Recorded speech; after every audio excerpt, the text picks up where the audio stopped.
Halo, assalamualaikum warahmatullahi wabarakatuh.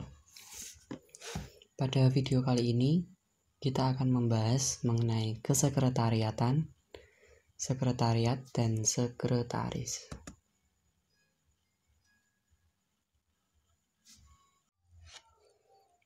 Lalu kita akan membaginya ke dalam beberapa section. Yang pertama adalah pengertian kesekretariatan dan sekretariat. Yang kedua adalah pengertian sekretaris.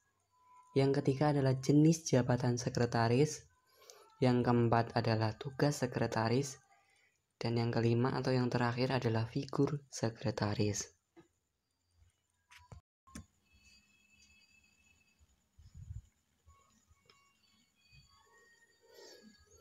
Kita menuju section yang pertama atau bab yang pertama, yaitu pengertian kesekretariatan dan sekretariat.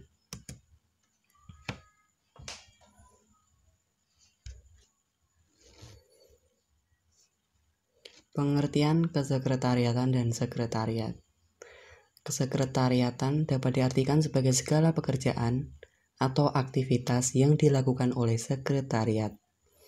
Sedangkan sekretariat itu sendiri, menurut The Lion G tahun 1986, sekretariat merupakan sebutan untuk salah satu organisasi yang tugas pokoknya melaksanakan berbagai kerja ketatausahaan.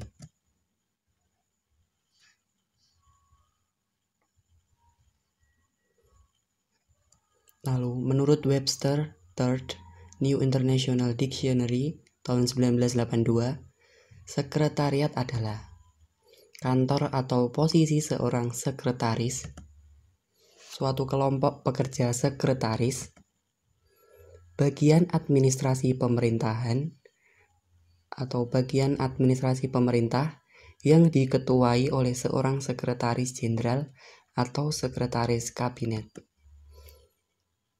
dan suatu tempat yang dikuasai oleh suatu sekretariat pemerintah. Dan yang terakhir, sekretariat adalah staf sekretariat itu sendiri.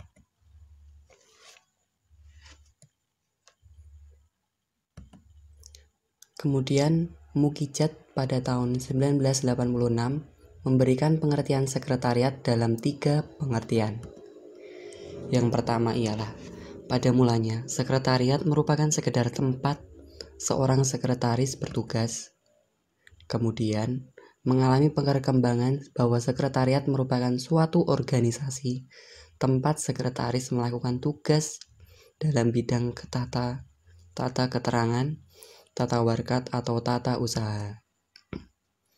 Dan akhirnya, sekretariat merupakan suatu organisasi tempat sekretaris beserta pembantunya melakukan rangkaian kegiatan penataan terhadap pekerjaan pokok atau administrasi. Segenap rangkaian kegiatan penataan terhadap pekerjaan pokok ini dapat dinamakan sebagai kegiatan penunjang, maka dapat disimpulkan sekretariat merupakan suatu organisasi yang melakukan aktivitas penunjang terhadap satuan organisasi lain agar berjalan lancar dalam usaha mencapai tujuan pokok.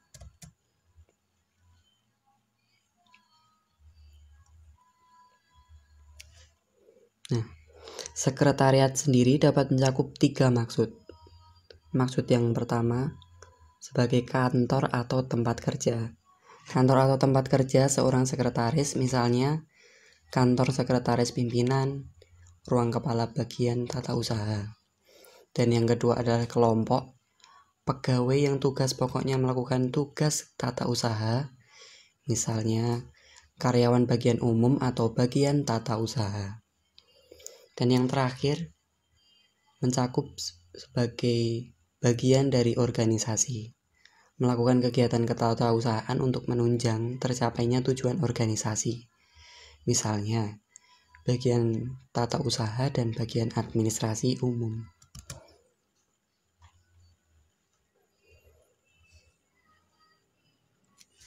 Lalu, bagaimana hubungan kesekretariatan, sekretariat, dan sekretaris? Secara singkat, hubungannya adalah sebagai berikut. Kesekretariatan itu sendiri adalah pekerjaannya, sekretariat itu adalah tempatnya, dan sekretaris adalah pelaku atau orangnya.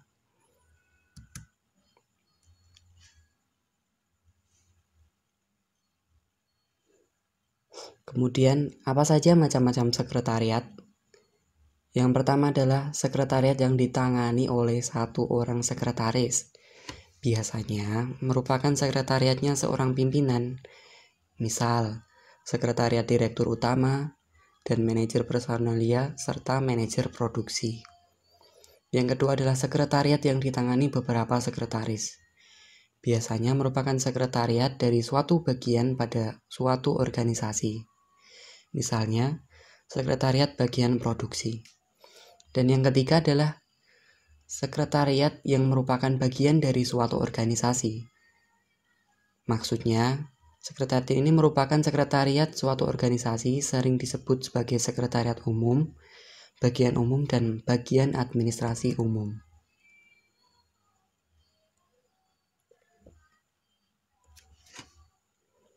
Kita lanjut ke ruang lingkup kegiatan sekretariat.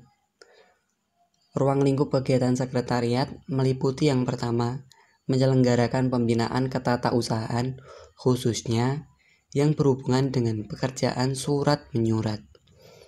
Yang kedua, yaitu menyelenggarakan tata hubungan baik secara intern maupun ekstern, yaitu hubungan masyarakat. Yang ketiga, menyelenggarakan kepanitiaan rapat.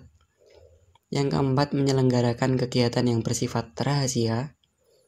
Yang kelima, menyelenggarakan pengaturan penerimaan tamu. Dan yang terakhir, menyelenggarakan tugas bantuan lain yang menunjang pelaksanaan tugas pokok organisasi.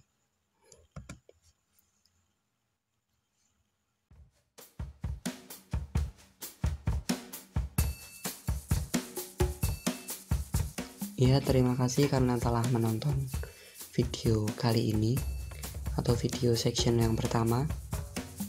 Untuk section yang berikutnya, tunggu saja videonya.